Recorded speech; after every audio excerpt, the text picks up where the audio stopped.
Claro, hoy día es la parte de semiología cardiovascular. Nada tiene que ver a los otros capítulos. Es una continuación, una secuencia que solo por ahora según una parte, pero siempre el examen, acuérdense que es el todo. No hay nada que sea por partes. Siempre al paciente se le estudia por el todo, no en su parte específica.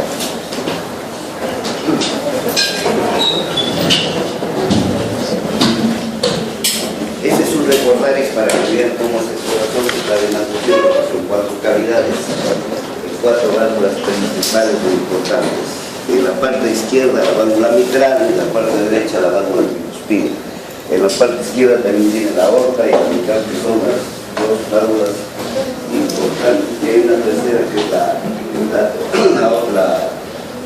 óptica, que son las que más enfermedades nos traen. Porque en grado de hecho tenemos la pulmonar y la tricuspidia. La tricuspidia, ya saben que a veces puede pasar por la implantación de las válvulas, están en diferentes lugares, entonces hace un ventrículo único. Eso es lo que se llama como enfermedad de Epstein, ¿no? El resto son enfermedades, lo que más nos va a ocupar ahora son las enfermedades vasculares o valvulares. El corazón pues está compuesto de células endoteliales, tanto en el endocardio como en los vasos, ¿no?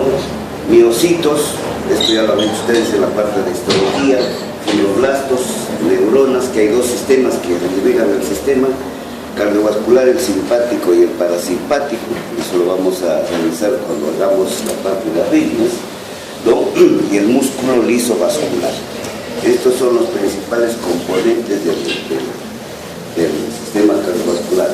Los miocitos tenemos que decir que también, aparte de la función motora, tienen una función endocrina. Entonces el corazón no tiene solo una función mecánica, sino tiene una función endocrina y paraclínica. Y paracrina, ¿no? No se olviden que acá hay que ver la secreción del factor natriurético, ustedes lo conocen, el factor NA, natriurético auricular, ¿no? Y acá los componentes del sistema renina-angiotensina también van a depender de la función cardíaca, igual que las catecolaminas, ¿no? Y el endotelio vascular, que va a segregar el óxido nítrico, que esto después que se conoce como una sustancia química biológica, ahora se produce en forma industrial para bajar la presión arterial. Ahora ustedes pueden encontrar óxido nítrico en frascos, en ampollas. Y la endotelina. Las endotelinas también es un motivo de estudio ahorita, ¿no? Dentro de la parte de función farmacológica del corazón. Esto solo para recordarles y hacerles una variación de lo que es frecuencia cardíaca, mientras que en el ratón su órgano pesa 0,14 gramos, tiene 650 latidos por minuto. La ballena 631 kilos y 15 latidos por minuto. Y el varón, ya ustedes saben, la variación de nosotros es de un promedio de 60 80 kilos y solo tuvimos un latido promedio de 70 latidos por minuto, ¿no? Entonces no siempre los que laten más viven más. Ya ven, la ballena tiene mayor vida que nosotros y su corazón late menos, pero también aquí tiene un corazón de 631 kilos. Los que tengan la oportunidad de viajar a Alaska, cuando se pesca una ballena, la gente se pelea, los esquimales, por agarrar parte del corazón, parte de los 630 kilos para comerse, es un manjar para ellos. Entonces el corazón del humano pesa entre 7 y 15 onzas, más o menos de 245 a 425 gramos. Eso dependiendo de la contextura física de cada persona, ¿no? Siempre se nos dice, desde estudiamos anatomía en secundaria, que es un poquito más grande que el puño de la mano cerrada. Eso no se deja de mencionar en los libros, ¿no? Lo que es importante es la función del corazón. El corazón es uno de los órganos que nunca deja de funcionar. Tiene una vida tan larga que una persona, después de un tiempo, debe haberse latido de un promedio de vida de 70 años, 3,5 millones de veces. Entonces, es un órgano que jamás se paraliza. El día que se paraliza dejamos de existir. Entonces cada día el corazón tiene a latir unas 100.000 veces, ¿no? Y el bombeo es más o menos diario de 2.000 a 7.500 litros de sangre. Es la mejor bomba centrífuga que conocemos, ¿no? Este es más o menos la presentación de lo que es un corazón. Después vamos a pasar a lo que nos toca, que es la parte ya de la historia clínica. La historia clínica debe ser una anamnesis bien dirigida, así como lo han hecho ustedes en la parte del respiratorio igualito. Hay cierta signología que no debemos olvidar. Si el paciente no nos dice, tenemos la mala costumbre nosotros de ir al paciente, tiene fiebre, tiene esto, y nos olvidamos a veces nosotros de ponerle síntomas. O cuénteme qué tiene. El paciente le dice 2 o 3 cosas, ya está, doctor. No se trata de eso. Ustedes pongan la sintomatología de acuerdo a lo que más o menos nosotros los parametramos. Se olvidan ustedes de ponerle los signos que están en la parte teórica y que se les ponen, se les menciona numeralmente, pero no lo hacen. Creen que lo que les contestó el paciente ya eso es todo. Entonces nos quedamos con una historia y un interrogatorio que es deficiente. Entonces el interrogatorio tiene que ser bien meticuloso, ¿no? Felizmente nosotros no tenemos mucho problema con el alumno de Ricardo Palma en el internado, porque esto se refleja en el internado. En el internado ven ustedes una pobreza de las historias clínicas con diagnósticos tergiversados, porque no hay un buen interrogatorio. Porque si ustedes harían un buen interrogatorio no tienen por qué equivocarse, ¿no? Por ejemplo, el examen de hoy día han visto cosas claves. El paciente tiene esto, tiene esto, tiene esto. El diagnóstico casi está hecho, ¿no? Entonces la toma de la historia debe ser en una forma técnica y artística, ¿no? Nadie les dice a ustedes que vayan al paciente y a 1 metro la mayoría tiene costumbre. ¿Qué tienen? Al paciente ustedes tienen que acercarse, como que yo le voy a ayudar. Tiene que estar acostado en la cama. Todo el mundo está lejos. ¿Qué le va a contestar el paciente si ustedes de lejos están a la defensiva? El paciente hay que ganarlo, hay que tocarlo, el paciente es suyo, ¿no? Y ahí van a encontrar ustedes una colaboración del paciente. Si no, no hay tal cosa. Entonces, hablando de signos y síntomas, ustedes tienen que ponerle estos signos y síntomas al paciente. ¿Tiene usted disnea? ¿Qué es disnea? De repente encuentra con un paciente con poca cultura, no le digan disnea. Ellos lo confunden la disnea con cansancio o fatiga, que son cosas diferentes. Pero ya por ahí se ustedes seguir. Usted cuando camina 2 cuadras se cansa. Usted cuando va al baño se cansa, o usted cuando se peina o come se cansa. Hay formas de preguntarle, ¿no? O su respiración se torna más rápida, ¿no? Igual, así como le preguntamos una forma de disnea, le preguntamos el dolor de pecho, que no puede faltar en la parte cardíaca. Dolor de pecho. ¿Dónde es el dolor? Si le dices en el lado derecho, es un poco referido, ya no está en la parte, de repente es cualquier otra cosa, respiratorio, costal, muscular, pero ya ustedes se están alejando un poco de la parte cardíaca, que es importante. Las palpitaciones todos lo tenemos, pero se llaman palpitaciones cuando se hacen perceptibles a nosotros. Ustedes están tranquilos, no le hacen caso a su corazón. Pero el momento que empiezan ustedes a perceptir la percepción, la palpitación, recién se llama palpitación. No quiere decir que está dentro del cuadro de patologías, y esto es evidente. Cuando veamos nosotros arriba, vamos a ver la frecuencia de las palpitaciones que van normalmente. La frecuencia puede ser de 40 o de 50 a 90, normal. No se olviden que los libros la mayoría dice 60, pero ahora mucha gente hace ejercicio físico, entonces su frecuencia cardíaca es menor, ¿no? Son los límites. Cuando es menor ya es patológico, cuando es mayor también es patológico, ¿no? Mareos y síncope.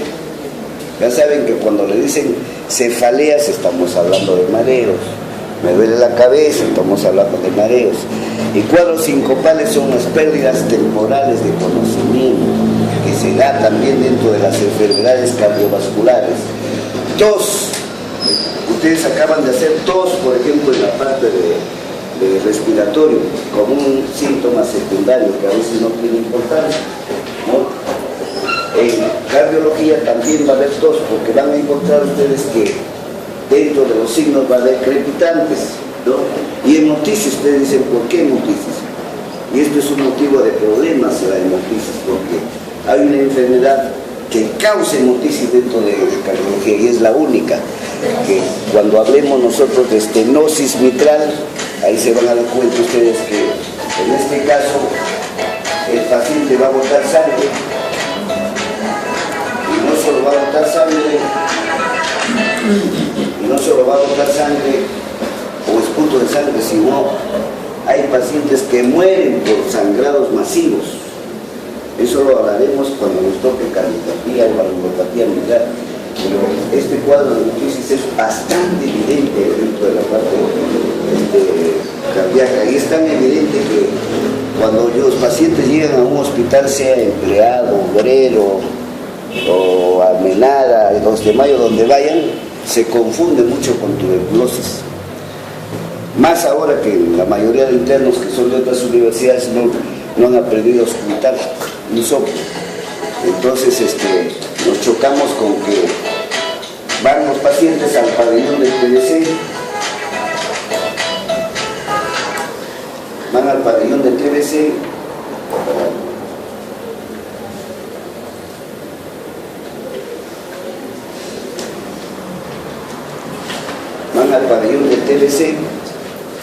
y resulta que cuando piden una interconsulta uno va y encuentra un soplo vital.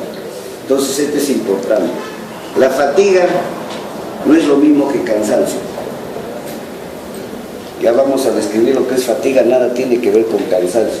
La nicturia y poliuria también es diferente a lo que ustedes van a ver en la parte renal, ¿no? Que es nocturia y poliuria. La posición de cuclillas, que es clásico de ciertas enfermedades valvulares, y otra posición de grandes vasos, que eso se va a hacer también en una clase, ¿no? Que es el producto de disneas marcadas, y trata el paciente de mejorar con esa posición de cuclillas en algunas patologías cardíacas que son, van a ver ustedes, como la tetralogía de Fallot, la mayoría de enfermedades cianóticas, ¿no? La ronquera también es un síntoma. Yo estoy con ronquera, pero no tengo problema cardíaco. Pero ustedes, cuando encuentren ustedes un problema de ronquera, hay que tener mucho cuidado, porque no es sino la compresión de la aorta hacia el nervio laríngeo. Entonces esto da cierta ronquera y a muchos lo confunden con un problema de tipo laríngeo, y no es nada sino un problema cardíaco, crecimiento de la aurícula izquierda, ¿no? El edema, que eso no puede faltar en pacientes cardíacos, desde el hipertenso, la insuficiencia cardíaca, todo, no falta el edema cuando la enfermedad ya tiene cierto tiempo de evolución.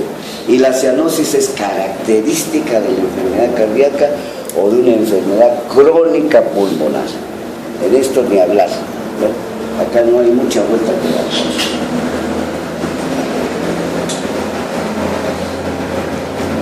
Si hablamos de disnea, disnea es la dificultad de respiración para respirar y que causa una sensación muy desagradable.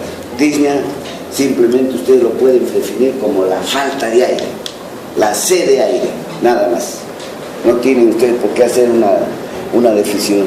Yo tengo sed de aire, tengo falta de oxígeno, ¿no? Entonces puede presentarse como síntoma o como signo. Un montón, ya saben ustedes, de signos o síntomas se presentan como ambas cosas. Puede ser en algunos casos síntoma, en otros casos signo.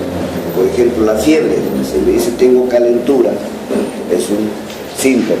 Y si yo le tomo la temperatura, es un signo. Entonces así hay varias cosas que pueden ser signos o síntomas. No puede ser aguda, sobre todo en los niños, en los cuadros de asma, ¿no? En los niños cuando hay cuerpo extraño, cuadros alérgicos. Pues en estos casos podemos hablar de disnea, que es de tipo agudo, y de tipo crónico, infarto de miocardio, arritmias, embolismo pulmonar, falla aguda del ventrículo izquierdo. Y crónica, cuando nosotros estamos hablando de insuficiencia cardíaca, enfermedades de larga evolución, ¿no? Enfermedad obstructiva pulmonares, que eso ya lo acaban de ver ustedes, el enfisema, todas las enfermedades que hay crónicas, ¿no? Secuelas pulmonares por TBC, por otras cosas, ¿no? Y según su aparición, la disnea puede ser de grandes esfuerzos, de medianos esfuerzos, de mínimos esfuerzos y en reposo. Esto tiene que ver, y lo vamos a cerrar al final, cuando nosotros hablamos de las siglas de NIA, ¿no? Entonces vemos NIA 1, NIA 2, NIA 3, NIA 4. NIA 1, cuando yo no me canso, puedo hacer grandes esfuerzos y no tengo ritmo. 2, de medianos esfuerzos, voy al mercado, me canso, ya es un NIA 2. NIA 3, mínimos esfuerzos, voy al baño y me canso. Y en reposo cuando como y me canso, ¿no? Entonces eso lo van a encontrar en la historia y ustedes ya lo van a emplear, los términos, al final vemos eso, ¿no? Hay otra disnea que son por causa de activación anormal de los centros respiratorios, ¿no? Esto, según su etiopatogenia, puede ser de origen respiratorio, ¿no? Causados por hipoxia. Yo estoy en sitios cerrados, entonces va a tener disnea por falta de oxígeno, ¿no? Que es de origen respiratorio. De origen cardíaco, cuando hay disminución del gasto cardíaco, ¿no? Por ejemplo, una hipoxemia sistémica. O puede ser de origen humoral, ¿no? Un aumento del CO2 y disminución del oxígeno en el medio interno. ¿Cómo de origen humoral? Esto se ve a cada rato, ustedes ven en los velorios. Pues empiezan a conversar, el familiar no lo dejan respirar, le conversan, llora, entonces no toma oxígeno y está acumulando CO2. Entonces empieza a hacer su disnea secundaria de un origen humoral. De origen metabólico, cuando hay necesidad de incrementar la oxidación y el gasto cardíaco y el gasto energético. Esto lo acaban de hacer ustedes, creo que han tenido un problema incluso hoy día de examen, ¿no? ¿Cómo es la fisiopatología de la disnea? Hay causas mecánicas y hay causas gaseosas también. Las causas mecánicas ya lo vimos, que puede ser por obstrucción de las vías aéreas o una patología restrictiva, ¿no? Que pueden ser agudas o crónicas, y esto depende exclusivamente de los músculos respiratorios, ¿no? No se olviden, por ejemplo, que ustedes vieron en la parte de fibrosis pulmonar, que ahí ustedes tienen un problema de músculo respiratorio. Este tipo de enfermedades como la fibrosis pulmonar no tiene tratamiento. Entonces, poco sabemos o no nos dicen que uno de los tratamientos es mejorar los músculos respiratorios. Que agarre una pelotita, juegue, por lo menos media hora, mañana y noche, mejorando esto, va a mejorar igual que en el asmático. El asmático ustedes lo mandan a la piscina o a hacer básquetbol y mejora. Hay que mejorar la capacidad respiratoria, nada más. El medicamento hace poco o nada, ¿no? ¿Cuáles son los síntomas? Estirón, saturación y tiraje. El tiraje ya lo han visto ustedes en la parte respiratoria, cómo es un tiraje. Cambios gaseosos, cuando la hipoxia, la hipercapnia en la sangre van a estimular los centros respiratorios por medio de los quimioreceptores a nivel de tallo, ¿no? Y va a incrementarse la ventilación, ¿no? O una respuesta secundaria a un estímulo nervioso, ¿no?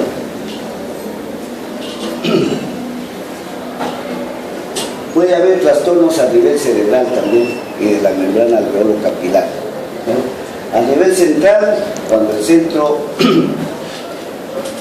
a nivel del cerebro, el centro medular regula la frecuencia y la profundidad de la respiración. Esto ya lo han visto ustedes, según las necesidades metabólicas, ¿no? Va a tomar oxígeno o va a ceder el CO2, ¿no? En este caso lo acaban de hacer también ustedes en respiratorio y han visto cómo es la acidosis metabólica, ¿no? O también se puede presentar secundaria intoxicación de medicamentos, como en el caso del ácido salicílico, como la aspirina, que también vamos a encontrar nosotros este tipo de acidosis por estímulo del sistema nervioso central, o en la ingesta de algunas drogas, también van a encontrar este tipo. O cuando hay anomalías de la bomba respiratoria, ¿no? Esto va a determinar la frecuencia respiratoria, la profundidad respiratoria. Acá interviene el sistema nervioso central, un estímulo hacia el sistema nervioso, a los ganglios periféricos de los músculos, ¿no? Igual va a mandar una respuesta a la pleura y al sistema postal, ¿no? Entonces, después tenemos anomalías alveolo-capilares, que ya depende del músculo, netamente de los alveolos del tejido pulmonar, ¿no? Que van a, en este caso se afecta el cambio gaseoso cuando hay un cuadro de embolismo. Hay un cuadro de embolismo pulmonar, no hay circulación, pues no hay captación. Si no hay sangre, ¿quién hace la transfusión oxígeno-CO2? En el caso de las neumonías, ¿no? Hay un gran sector de pulmón que no trabaja, ¿no? Igual sucede en el caso de la alveolitis. Entonces, todos estos se debe a anomalías del tipo alveolo-capilar. También tenemos disneas con disfunción cardiovascular que pueden ser de bajo gasto y de gasto alto, de bajo y alto gasto, ¿no? Bajo gasto, ¿cuándo? Cuando hay una función sistólica y se aumenta la posición, se aumenta la presión telediastólica, ¿no? Entonces hay falla retrógrada acá, disminuye la respiración y se aumenta el reflejo de Herning-Revel. Entonces produce disnea. ¿Qué es el reflejo de Herning-Revel? Es un incremento del volumen alveolar que va a inhibir la respiración, ¿no? Esto se da por lo general ¿en qué enfermedad? En los enfisemas. No se acuérdense del cuadro del enfisema, ¿no? Y de bajo y alto gasto, ¿no? Cuando interviene el ácido láctico de sodos, van a estimular las zonas reflexógenas del sistema nervioso central, ¿no? En este caso, nosotros tenemos el caso de la cardiomegalia, se produce por bajo y alto gasto, hepatomegalia, asitis y hidrotórax. Estos van a inhibir la expansión pulmonar. No se va a dar una buena respiración. Y por último, la disnea cardiovascular netamente dicha, con gasto alto, que hay poco CO2 y hay una mayor resistencia vascular periférica, en el caso de la tirotoxicosis y en el caso de la anemia. Han visto ustedes, por ejemplo, en el caso de los pacientes con hipertiroidismo, ¿no? Porque hay taquicardia, entonces hay un incremento del metabolismo, hay taquicardia y hay entonces problemas de frecuencia respiratoria también alta. Entonces va a haber cierto grado de insuficiencia cardíaca. En los CHAN igual, los CHAN arteriovenosos se produce igual porque estamos nosotros mezclando sangre venosa con sangre arterial. Y esto lo van a ver ustedes cuando tengan los pacientes que se hacen diálisis, ¿no? Es frecuente que haya este gasto, ¿no? Con gasto normal hay falla en incrementar el volumen minuto en capacidad para extraer y usar el oxígeno. Esto tenemos, por ejemplo, en la acidosis metabólica, que ustedes acaban de tenerla en el respiratorio, han visto lo que es una acidosis metabólica, ¿no? O un metabolismo anaeróbico, ¿no? Y con gasto bajo tenemos un flujo reducido, va a haber un incremento de la presión de llenado, el ventrículo izquierdo se ve incrementado por una presión alta, ¿no? Entonces va a haber una presión retrógrada hacia los campos pulmonares, ¿no? Por lo tanto, en los alveolos también va a haber un incremento de la presión, ¿no?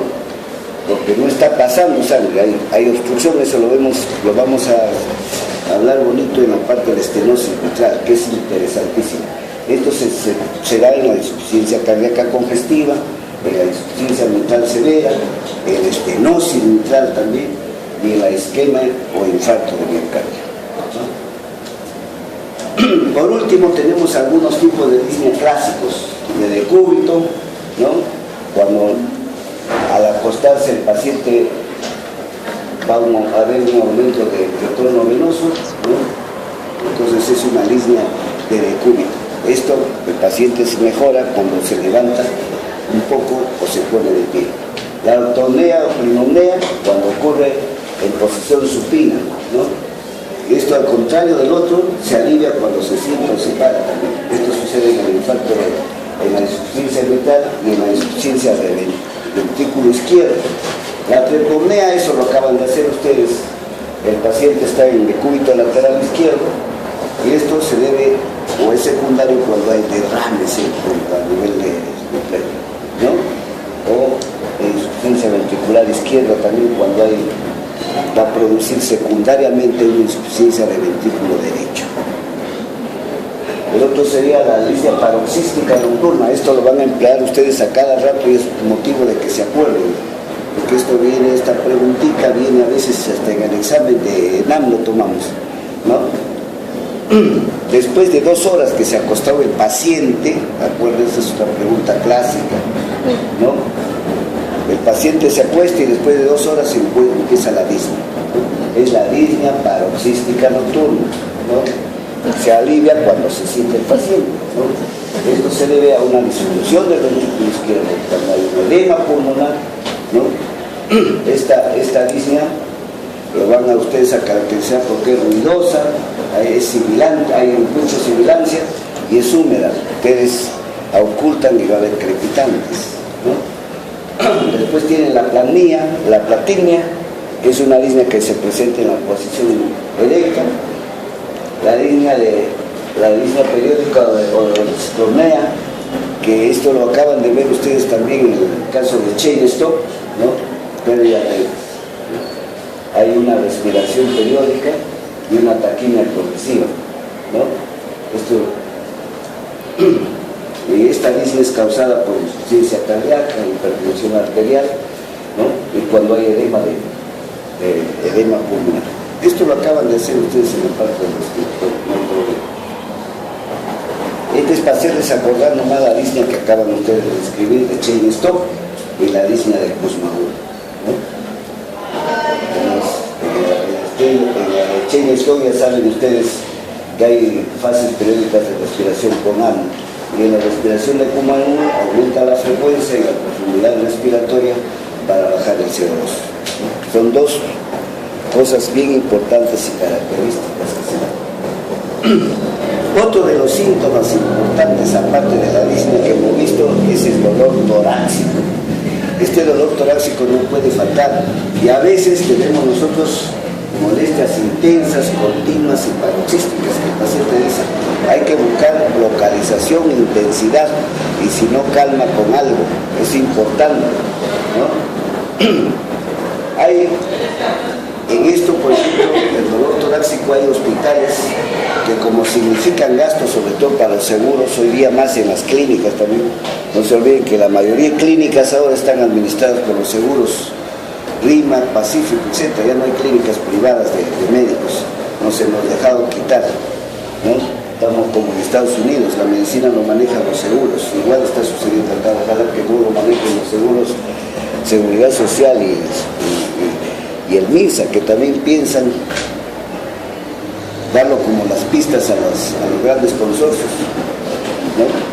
Felizmente hay experiencias que han fracasado. Hay un hospital que le dieron a una entidad privada, uno de Villa El Salvador, que hasta ahora no funciona, ¿no? Tratan de hacerlo funcionar, no funciona. El niño que está frente en Javier Prado, que funciona a medias, pues hay malas experiencias, esto es bueno. Pero ojalá que ustedes que salen formen ya agrupaciones y tomemos hospitales y tomemos la administración en serio, porque esto que están entregándolo es por la mala administración que hemos hecho los médicos. Tenemos que reconocer que somos malos, nadie le gusta entregarse a una buena administración. Entonces, hay dolor torácico no cardíaco, ¿no? Estas unidades que les decía en los hospitales se ha hecho con el fin de no hacer gastos, porque antes todo el mundo entraba, le hacían electrocardiograma, radiografía, todas, y al final era un dolor muscular. Entonces hay ahora unidades de dolor torácico en todos los hospitales casi, sobre todo Seguridad Social. Entonces entra a la unidad y lo clasifican. Hay un médico que lo clasifica. No, este no tiene nada, este sí, parece cardíaco, y se le toma toda la prueba, si no, pues es un gasto tremendo, electrocardiograma, análisis de bioquímicos, etcétera, es un costo duro, tienen que ustedes ver esto. Más cuando hay unidades o hospitales que manejan pues 500 pacientes, 1000 pacientes diarios, ¿no?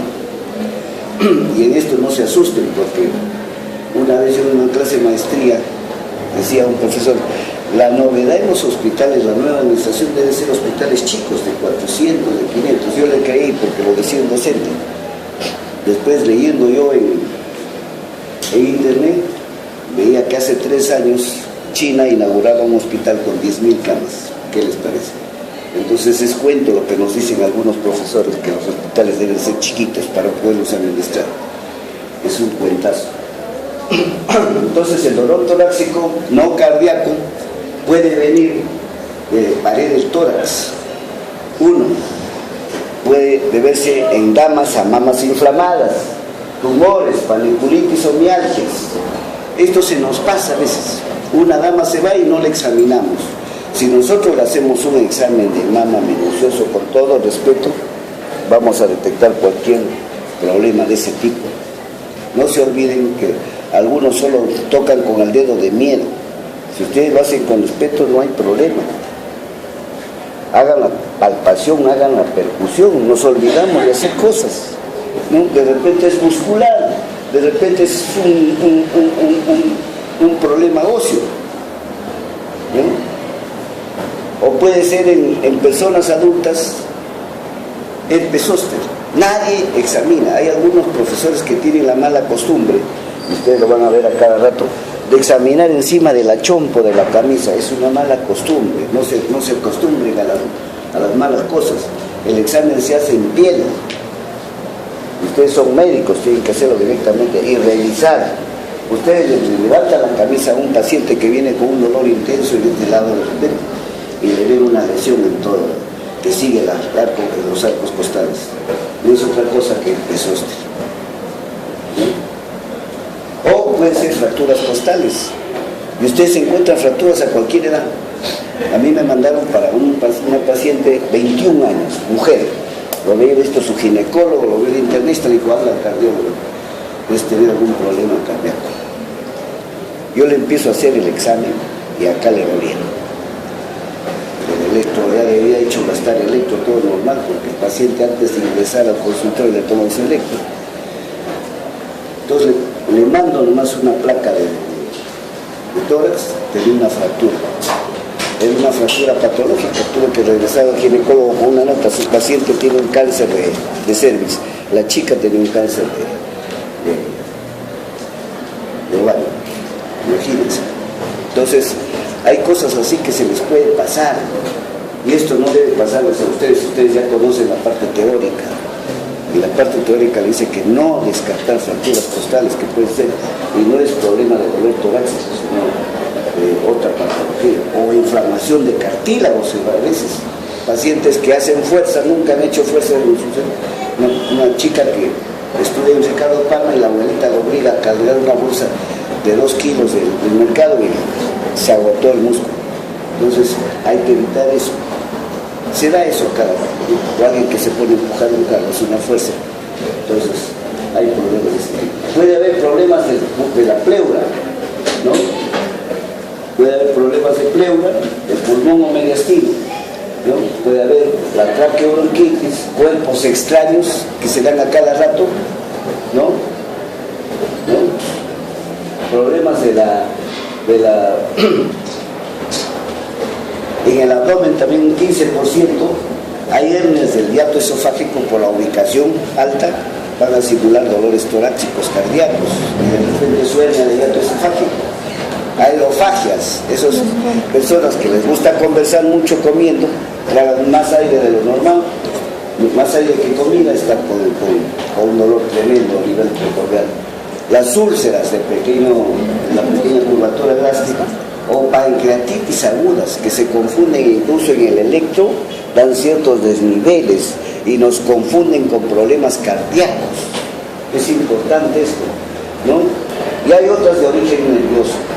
Fischer describió cuadros, es solo como conocimiento, que cuadros de epilepsia simulaban angina de pecho, ¿no? pacientes con cuadros de epilepsia simulaban la angina del pecho.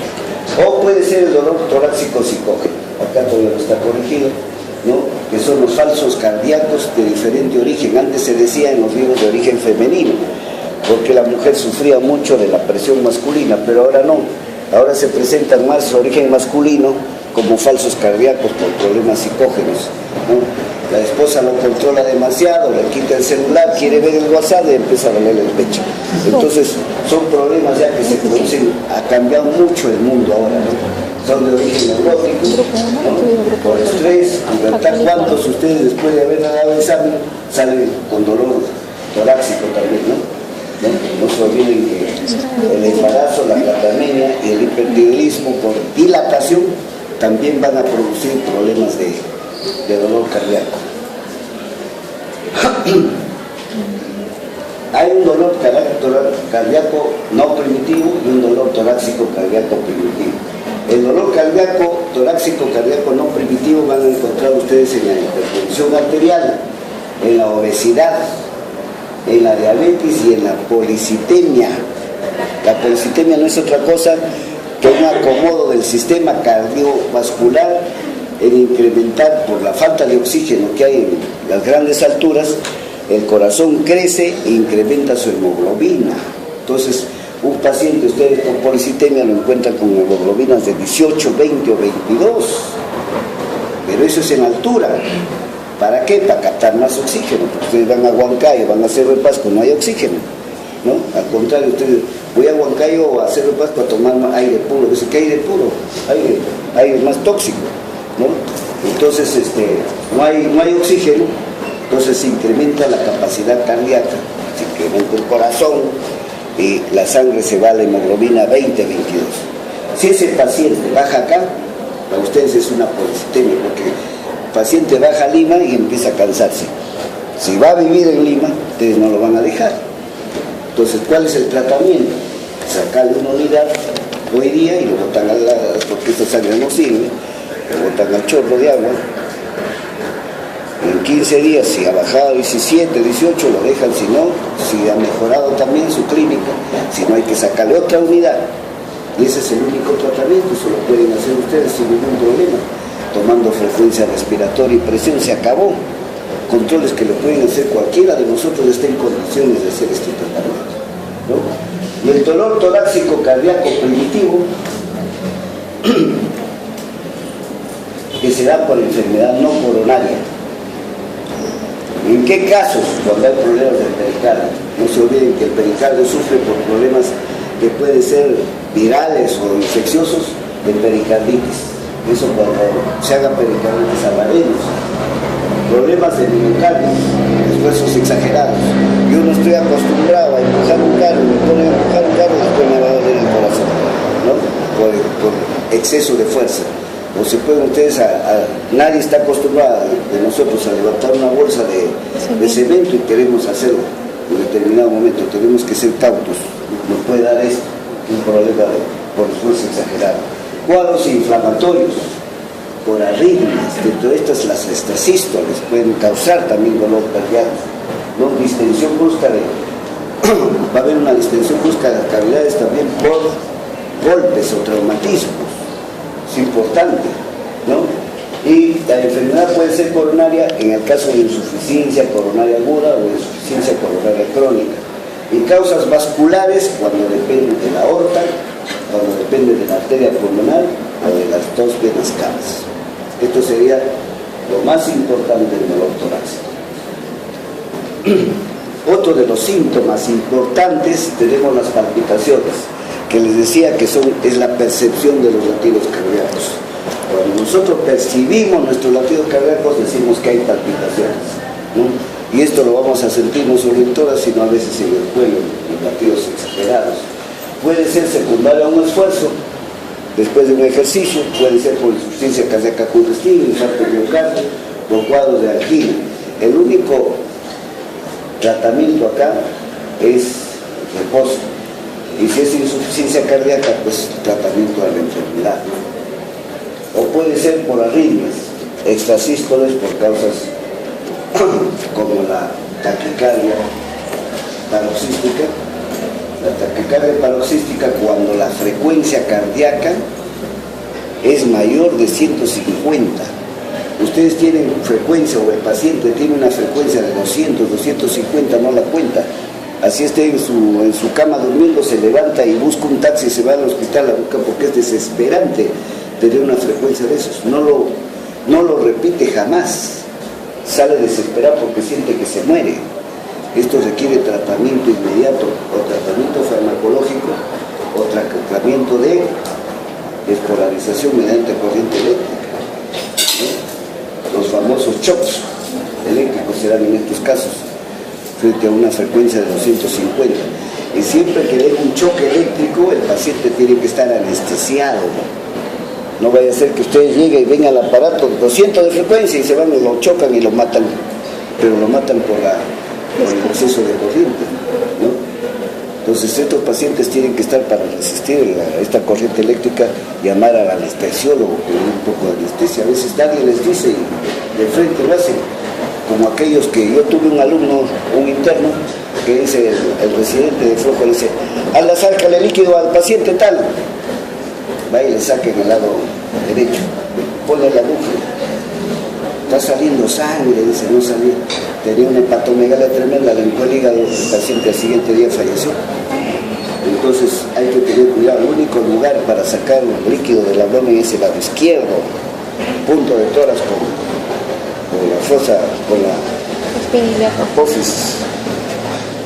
Es el único lado que pueden sacar en cualquier lado izquierdo. Entonces hay que saber, ¿no? A veces pecamos porque nadie nos orientó siquiera en las clases, pero es importante que esto lo sepa. Hay otra línea que da la fibrilación auricular, ¿no? Si esta fibrilación auricular no está controlada, le va a dar dolor torácico, frecuencias de más de 100, 120 que no están controladas, ¿no? Por eso es que toda fibrilación auricular tiene que tener tratamiento. Taquicardia sinusal cuando los latidos nomás son menores de 150, pero paroxística mayores de 150. Ahí está así, solo con el reposo, calma, no necesitan ningún tratamiento, ¿no? Esto para que sepan ustedes que es bradycardia, que es debajo del radio, que es taquifina, por encima del radio nada más, que es bradicardia, ¿no? No se olviden que por fiebre sube 10, por cada 10 latidos sube 1 grado la temperatura. Esto también tienen que saber, ¿no? No se olviden que cuando hay palpitaciones siempre va a haber sintomatología, va a haber mareos, dolor de pecho, disco, ¿no? Pueden ser de origen aórtico, sístoles, taquicardias mayores de 180, ¿no? Y mareos o síncopes, que es otro de los cuadros que habíamos visto, otro de los síntomas que se obtienen como manifestaciones benignas en algunos casos y en otros casos graves, ¿no? Benignas pueden ser enfermedad vestibular, epilepsias, ¿no?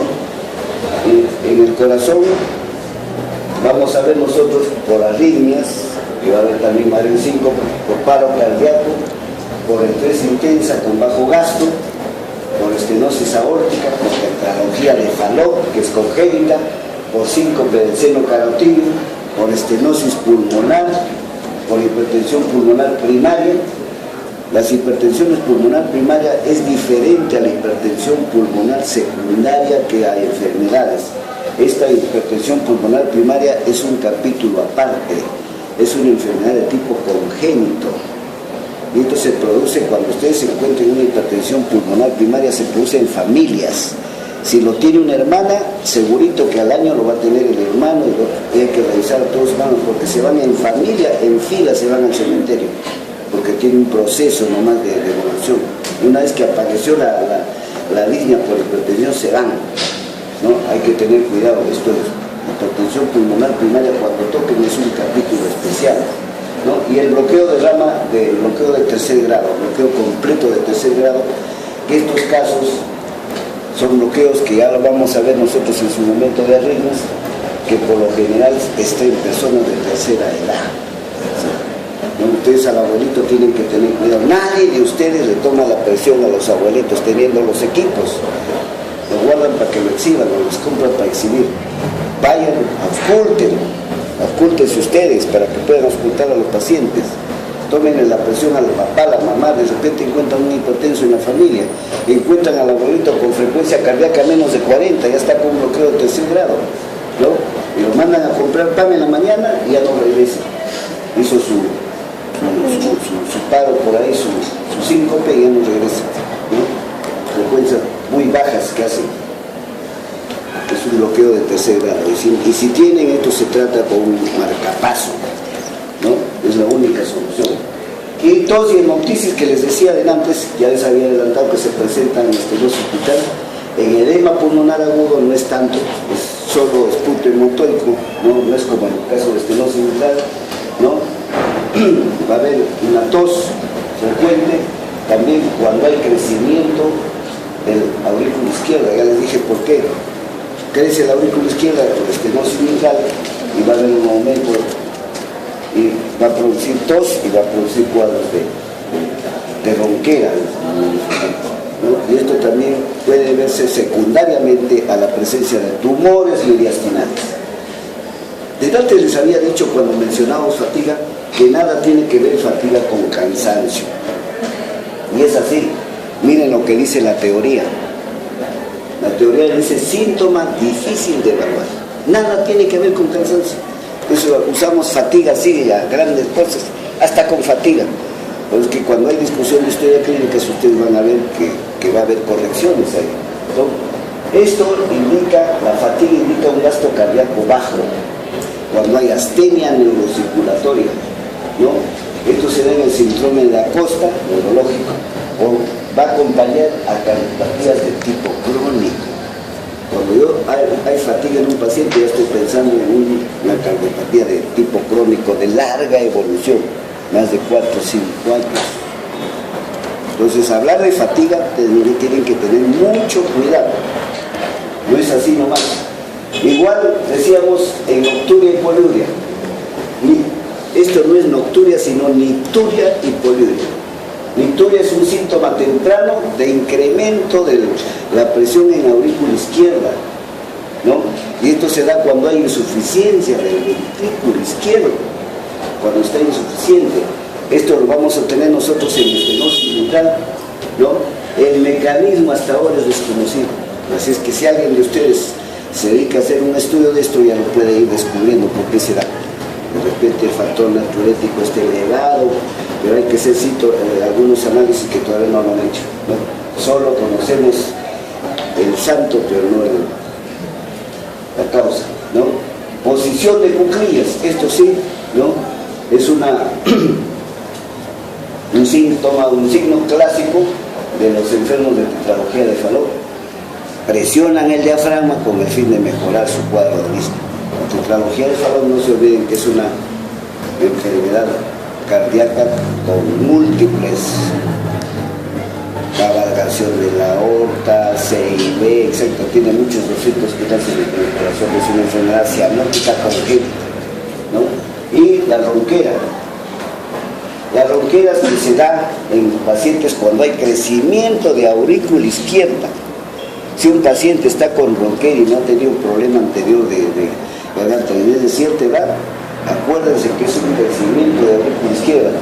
O puede tener aneurismas de la aorta ascendente. Ustedes le hacen la radiografía y ven un aneurisma así crecido que está presionando acá. Y ese paciente ya lo ha visto más de 10 veces el otorrino y seguro que le está diciendo que es un cáncer de garganta. Segurito. A mí me ha ocurrido con un paciente, ¿no? Sin embargo, ustedes le toman la placa radiográfica y ven un aneurisma tremendo en el callado de la aorta, ¿no? Entonces, presionan el nervio laringio recurrente izquierdo y va a dar una ronquera permanente y persistente, ¿no? Otro de los síntomas que habíamos visto es el edema, que les decía que no puede faltar. Edema o idema, hinchazón o acumulación anormal del líquido en la parte intersticial. Se acumula líquido, entonces estamos hablando de edema. Es una abdominalización que puede ser localizada o general. No se olviden que esto hay que examinarlo con los deditos, se palpa contra la tibia, y cuando deja fovea, ya nosotros eso lo caracterizamos por cruces, una cruz, dos cruces, tres cruces, hasta cuatro cruces, y nuestro dedo se pierde en el edema. Entonces es importantísimo. Si el edema es generalizado, se llama anasarca. Muchos de ustedes creen que anasarca es solo un edema de miembros inferiores y de abdomen. Cuando hablamos de anasarca es desde la punta del dedo hasta casi el cabello. Entonces, cuando ustedes hablan de un paciente con anasarca, no se olviden que puede haber líquido en el abdomen, puede haber líquido en el pericardio, puede haber derrame y hay líquido en el cerebro. Pues eso el paciente a veces tiene confusión. Líquido hay a todo nivel. Entonces dice, ¿qué hacemos, doctor? El paciente está con hinchazón y también tiene pericarditis, también tiene derrame, como gran cosa. El derrame es parte de la anasarca. No tiene por qué hacer ningún estudio especial, ¿no? Esto es importante, estos conceptos, porque esto les va a servir a ustedes en la vida práctica, ¿no? No se olviden que el edema al comienzo, cuando es de tipo cardíaco, es blando, un edema blandito. Pero esto, si ustedes lo dejan, se hace crónico, se vuelve un edema ya duro. Los tejidos se infiltran, los músculos, y se vuelve más duro, porque ya está organizado. Esto, por lo general, cuando ya hay un cuadro de insuficiencia cardíaca derecha, no se olviden que en toda enfermedad cardíaca primero está la insuficiencia cardíaca izquierda. Una vez que empezó y no se trató a tiempo, empieza el descenso y empieza a haber la insuficiencia cardíaca derecha, que ya es de tipo crónico, lo otro es de tipo agudo, ya es tardía.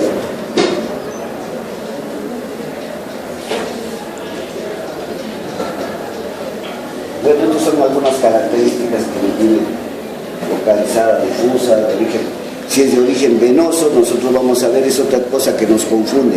Hay en una sola pierna un edema, una flebitis, no podemos hablar de edema, si no estamos hablando de una flebitis, de un edema secundario a flebitis, un edema secundario a varicis, no confundamos. Es importante por eso el examen que ustedes hacen, ¿no?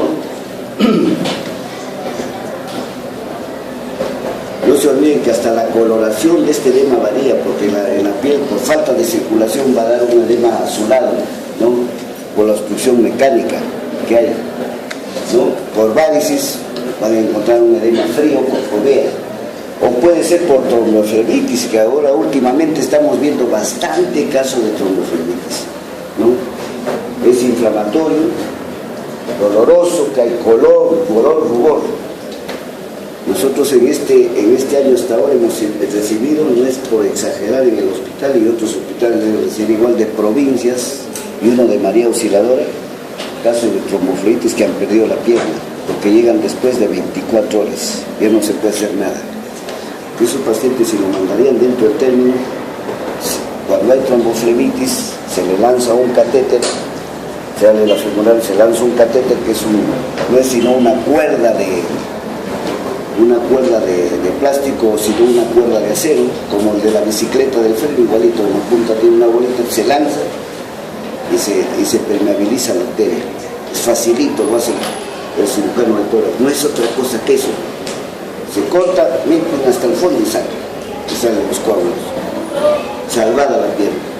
Otro método no hay. Entonces pierden la pierna por este problema. Por eso es que es importante que ustedes aprendan a hacer el diagnóstico. Cuando hay tromboflebitis hay un dolor de toda la piel, ustedes tocan y le duele todo, ¿no? Y hay calor, hay frialdad. Entonces es fácil de detectar, es casi lógico el diagnóstico, no requiere nada especial, ¿no? El edema puede ser, pues, localizado o general. Ya les decía que la fovea se mide por cruces, ¿no? En general puede ser no solo por patología cardíaca, puede ser por patología renal, hepática, puede ser de tipo carencial, ¿no? Entonces hay que saber diferenciar cada uno de estos, ¿no? O puede ser un edema de tipo linfático. Cuando es linfático el edema es sobre un miembro o en los dos, y la pierna se torna como un elefante todo completo, fácil de diferenciar, ¿no? Elefantiasis se llama, pues. Y esto es que les decía, las clases funcionales, la Asociación Americana del Corazón ha hecho, y esto lo empleamos en toda Latinoamérica, ¿no? En las historias se dice milla, ustedes lo van a encontrar y lo van a emplear desde ahora. Clase funcional cardíaco del paciente, milla 1, milla 2, milla 3 y milla 4, lo que decíamos de antes. Milla 1, todos tenemos milla 1, milla 2 ya no, leve limitación. Línea 3, limitación acentuada de actividad física, y línea 4, incapacidad. Una valvulopatía exagerada o un infarto que ha sido masivo, no lo puede usted mover de su cama al paciente. Porque si usted le dice al paciente que ha tenido un infarto de 3 ramas coronarias, ándate al baño cuando puedas, va al baño y tienen que regresarlo en cajón, ¿no? Entonces, no es así. Y a ese paciente le hicieron historia, y en la historia se lee de muchos de nuestros internos, paciente no grave en buen estado de salud. Por eso no hay que usar, les decía mucho de mis alumnos, no hay que usar en hospital la palabra no grave, ¿no? Hay que poner lo que tiene el paciente de preferencia, y nos equivocamos aparte de la ectoscopía en poner eso, ¿no? Que poner algún signo importante que tenga. Porque ustedes le ponen no grave, cuando ustedes salgan, los abogados van a estar en la puerta del hospital y los juicios van a estar a la orden del día. Entonces es importante lo que escribamos. Esta es la primera parte, vamos a hacer parte de la segunda.